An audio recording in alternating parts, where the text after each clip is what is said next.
pecados a todas as nações, começando por Jerusalém.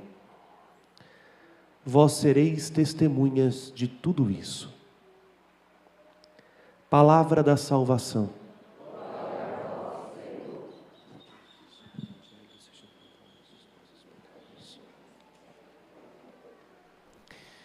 Celebrando o grande dom que o Senhor nos concede da ressurreição, não só a dele, mas de alguma maneira também a nossa, a igreja nesse terceiro domingo da Páscoa nos convida, irmãos e irmãs, a entender o que é ressurreição.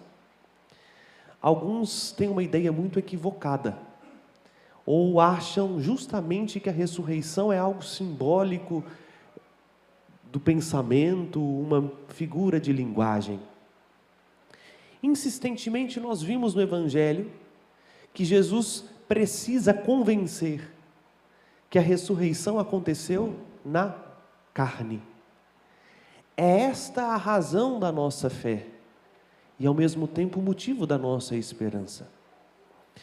Esse nosso corpo, hoje marcado pela contingência, justamente porque está ferido de morte pelo pecado, será glorificado, porque já há um da nossa raça, há um ser humano em tudo igual a nós, que foi glorificado no Espírito Santo.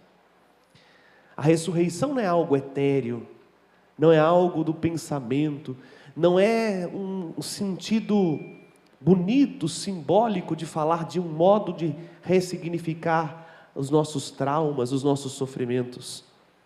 A ressurreição de Jesus é um fato tão extraordinário que até mesmo aqueles que conviveram com ele tinham as suas dúvidas, ficaram perplexos. Mas como pode? Como pode ele entrar sendo que está tudo fechado? Como pode ele estar a caminho de Emaús e já chegar aqui e estar conosco? Pode, porque um dos atributos do corpo glorificado é justamente participar da vida divina. Agora, aquela natureza humana, ela é divinizada. E para Deus nada é impossível. Mas continua sendo humano. Estendendo as mãos agora para os discípulos, Jesus diz: vejam, é uma mão igual a de vocês. Como eles não conseguem entender, fazendo, dai um pedaço de peixe. Fantasma não come. Espírito não bebe, não é? Jesus come e bebe na frente deles para mostrar que o ressuscitado que passou pela cruz não mudou. Não é agora uma coisa, desculpa a expressão coisa, né? Não é um ser diferente da gente. Ele continua sendo humano. E é justamente porque o ressuscitado é um ser humano que nele nós encontramos a justificação. Agora, no coração da Trindade, há uma natureza humana. E a nossa esperança é firme por isso. Porque Deus agora conhece, inclusive, os dramas que nós vivemos na nossa natureza humana. A humanidade não é mais obstáculo para que o ser humano encontre-se com Deus. Muito pelo contrário. A humanidade agora é lugar privilegiado do encontro de Deus com o ser humano, porque no coração da Trindade há uma natureza humana. Cristo ressuscitou. É por isso que São João nos comunica esta firme esperança e que é uma verdadeira alegria. Na segunda leitura, São João diz: filhinhos, eu escrevo estas coisas para que não pequeis, mas se alguém pecar, nós temos um defensor junto do Pai. Ora, o Cristo glorificado é o nosso defensor, não porque Ele passa a mão na nossa cabeça, mas porque justamente, por causa do que Ele sofreu pelo pecado, Ele se compadece de cada um de nós quando pecamos. Aqui nós então temos uma força inclusive para não pecar, para que o pecado não nos paralise, porque é bem verdade, quando nós experimentamos o amargor que o pecado traz, muitas vezes a vontade que nós temos é de nem nos aproximar mais de Deus. Nós achamos que nós não somos dignos, e de fato não somos, mas esse sentimento de indignidade é tão grande que há quase que um movimento de repulsa do nosso coração pela presença de Deus. Porque o Cristo ressuscitou, nós entendemos que nem mais o nosso pecado tem uma força de afastar-nos do amor de Deus.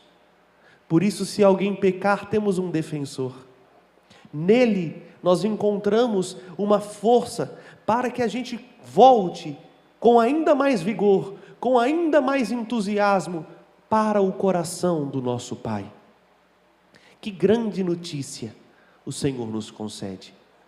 E a ressurreição dele faz com que nós compreendamos esse grande mistério. Deus não desiste do ser humano. Quem aqui é humano? Alguns devem estar cochilando, né? Ou não entendeu a pergunta. Quem aqui é um ser humano? Todos nós o somos. Todos nós somos seres humanos. Temos carne, osso, sentimentos, afetos. Temos humor. Temos inteligência. Temos uma coisa que só os seres humanos têm. Temos alma. Todos nós somos humanos. Por isso, Ele não desistiu de você. A presença do ressuscitado no nosso meio, insistentemente comunicando-nos o dom da sua paz, é para que a gente entenda que Ele quer nos conduzir ao seio da Trindade, à vida em Deus. E quando nós fazemos a experiência de um encontro pessoal com o ressuscitado, pronto, tudo se transforma. É esta medida que o Cristo, ao ressuscitar, quer que nós tenhamos clara diante dos nossos olhos. A medida é Ele, o seu amor, o amor que tudo supera. Ou, para parafrasear o hino ao amor da carta aos Coríntios, que São Paulo escreveu no capítulo 13º, o amor dele tudo suporta, tudo desculpa, tudo crê, porque o amor dele jamais passará. É nesse amor que nós encontramos alento para os nossos desamores, que tanto às vezes nos ferem e nos colocam num lugar de aprisionamento, como os discípulos.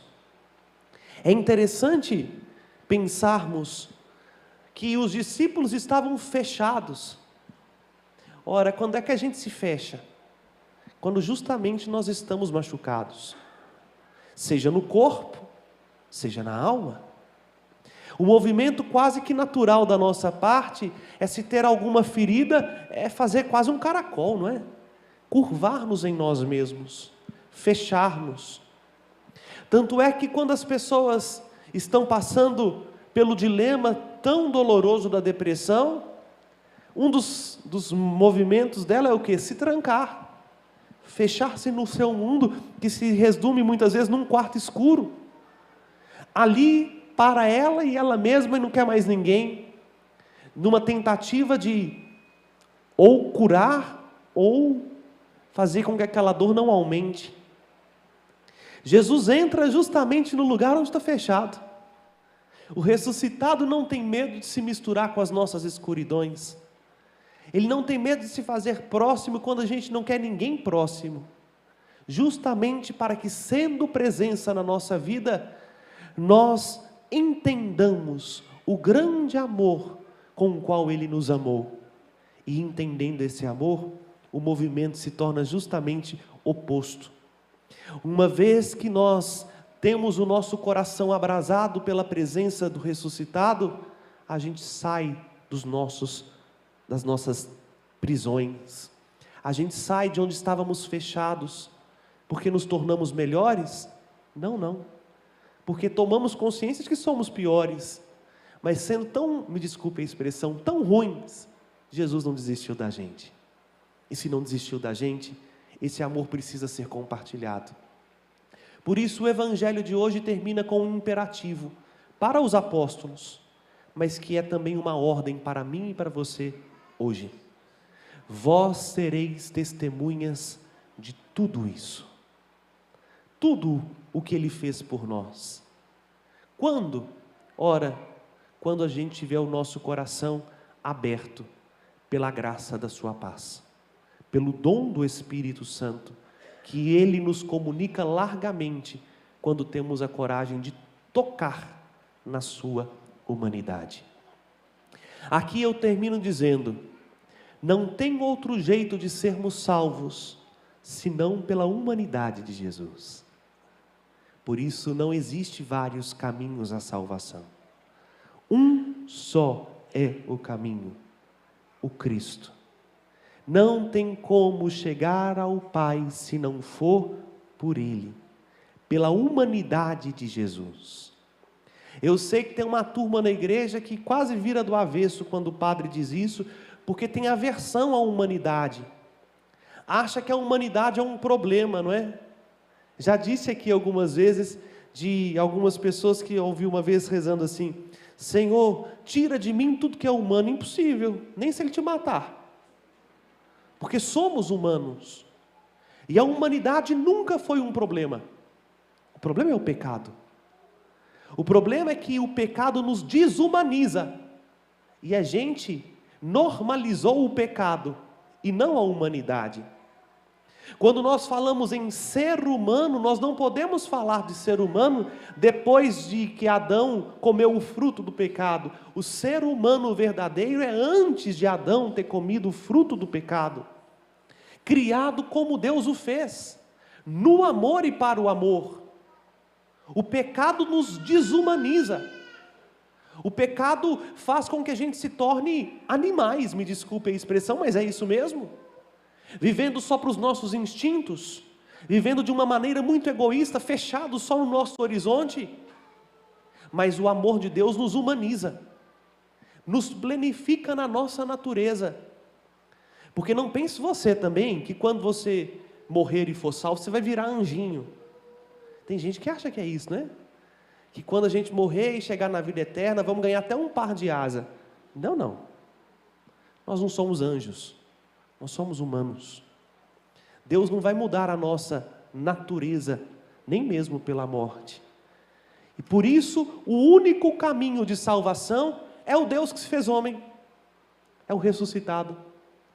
Parece que a gente está aqui sendo orgulhosos, não é? Ou não reconhecendo que há bondade, há possibilidades de maturação humana em outros lugares, em outras instituições, mas não se trata aqui de uma briga por instituição, se trata de um reconhecimento da verdade. Fora de Jesus, não há salvação. Porque o único que leva para o céu é o que desceu do céu. E é isso que Ele veio nos comunicar. Um caminho para que nós possamos ter vida e vida em plenitude. Quando a nossa inteligência é iluminada por esta graça, que é dom dele também, não é? Porque há um movimento aqui no Evangelho, até um dado momento os discípulos não entendiam nada, mas diz Lucas, então Jesus abriu-lhes a inteligência. Está aqui o caminho também para a gente se tornar menos, me desculpe a brincadeira, menos burro. Olhar para o ressuscitado. Nós só seremos inteligentes olhando para o Cristo. Porque olhando para Ele, a nossa inteligência se dilata. A nossa inteligência é como um ferro colocado no fogo, não é? Ali ele se dilata quando é colocado no fogo do seu amor. Tudo começa a fazer sentido. Até aquilo que a gente muitas vezes quebra a cabeça para entender do mundo e de nós mesmos. Olhando para Jesus, a gente entende. E é justamente porque entendemos como Deus entende que nós nos tornamos testemunhas. E o nosso testemunho é verdadeiro, porque a gente não fala de algo que a gente supõe, nem falamos de nós mesmos, mas falamos daquilo que nós recebemos: misericórdia e redenção. Eis o grande dom que o ressuscitado nos concede. Por isso eu gostaria de terminar essa homilia recordando: o Senhor espera que nós o testemunhemos, que sejamos capazes de comunicar aquilo que nós experimentamos. Por isso o passo primeiro é experimentar, é provar e ver quão suave é o seu amor, é ter a coragem de deixar que Ele nos mostre a verdade, e uma vez que Ele nos mostra a verdade, guardá-la como um dom precioso. Porque termino citando mais uma vez a segunda leitura. São João disse assim: quem diz, eu conheço a Deus, mas não guarda seus mandamentos, é mentiroso, e a verdade não habita nele. Mas aquele, porém, que guarda a sua palavra, o amor de Deus é plenamente realizado. Entendam, nós não vamos guardar a palavra só porque agora nós vamos ler insistentemente, incansavelmente as páginas da Escritura. Tem muito ateu que sabe mais Bíblia do que muita gente está nessa assembleia. Nós vamos guardar a palavra quando o nosso coração fizer a experiência com aquele que insistentemente estende a mão para nos dar perdão e misericórdia. Quando a gente for humilde o bastante para misturar nossas misérias nas suas chagas e deixar que seu amor seja a medida que mostre para nós a nossa medida e a medida do mundo. É a hora da gente olhar para Jesus, deixar que Ele seja o protagonista, e até mesmo os nossos desafetos ou as nossas desmedidas são equalizadas na medida do seu coração. Porque é interessante notar esses sentimentos, não é? Domingo passado nós ouvimos falar que os apóstolos não podiam crer porque eles estavam com muito medo. Quem aqui nunca sentiu medo na vida? E às vezes está aí, não é? Os nossos sentimentos, que hoje virou termômetro para muita coisa, não sei de onde a gente tirou essa bobagem, não é? Que nós devemos medir as coisas por aquilo que nós sentimos. Ai, ai, ai. Por isso o mundo está tão confuso, porque os nossos sentimentos são confusos. Sentimento não é bom termômetro, não é bom critério para nada. Ele pode ser indicador, mas ele não pode ser o critério de decisão, senão nós estamos, me desculpa a expressão, ferrados. Porque na mesma hora que a gente sente, a gente não sente. Imagina a turma que tem mais de 30 anos de casado, se fosse levar a relação matrimonial pelo sentimento.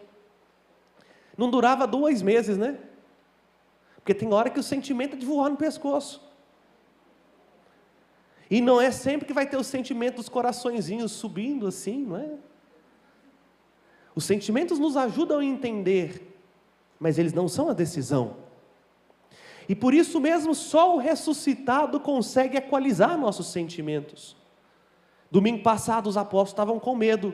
Quando Jesus chega, o medo se vai. É até a musiquinha lá do Tomé, que essa semana o Pato cantou tanto, né? Eu olhei para ti e o medo se vai. Agora os discípulos estão com o quê? Com muita alegria. Estão tão alegre, que a alegria impede que eles reconheçam que Jesus está ali. Então Jesus agora precisa equalizar a alegria, para que a gente não seja movidos também pelos nossos instintos e pelos nossos sentimentos. A fé não é algo da ordem dos sentimentos, porque senão a gente não é salvo. A fé é uma decisão livre e pessoal, que cada um de nós toma em um dado momento na vida, de confiar mais naquele que está no meio de nós, do que em nós mesmos. Aí nós nos tornamos testemunhas, porque o amor de Deus plenifica todas as coisas. Aquilo que nós experimentamos da palavra, que não é um livro, mas é uma pessoa, Ele é a palavra, nós guardamos com muito afeto no coração. E esse guardar no coração transborda em nossas ações, porque olha o exemplo de São Pedro na primeira leitura. Dá vontade de dizer assim: quem te viu, quem te vê, hein, Pedro? O Pedro que no momento onde nosso Senhor se entregou por nós, não teve a coragem de nem assumir quem era, E olha que ninguém estava querendo prender Pedro, hein? Ele disse 3 vezes, eu não conheço esse homem. Agora, diante de gente que pode mandá-lo à morte, diz assim, eu vi o ressuscitado, disse eu sou testemunha. E se vocês quiserem também, vocês verão. Vocês que mataram, olha a ousadia de Pedro.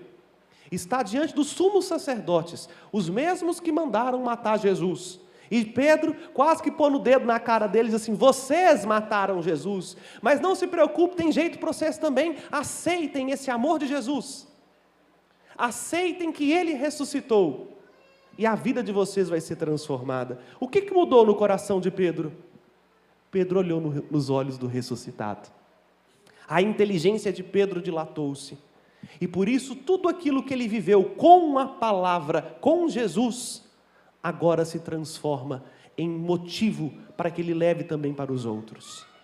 Esse é o caminho que nosso Senhor espera de mim e de você. Que aquilo que nós experimentamos com Ele, trancafiados num lugar, num quarto, que aquilo que nós experimentamos com Ele no segredo da nossa oração, nós tenhamos a ousadia de testemunhar com a nossa vida, para que o mundo creia que Deus não desistiu de nós, pelo contrário, para que crendo o mundo se abra a este amor que nós experimentamos e sabemos que é real, que não desistiu da gente e por isso mesmo é o único remédio para nos tornarmos verdadeiramente humanos e felizes. Vamos nos encontrar agora com Ele. É o próprio Senhor que se fará presente no pão e no vinho. Que a sua visita aqueça o nosso coração e dilate a nossa inteligência, para que, sendo perdoados com a sua presença, ou sendo animados com a força da sua palavra, nós possamos sair daqui com a plena convicção, ou melhor, sairmos daqui com um coração ardendo de um desejo de mostrar para o mundo, não com a nossa pregação, não com muitos palavreados, mas com a nossa maneira de viver e fazer as coisas, que nós temos redenção, porque nos encontramos com o ressuscitado.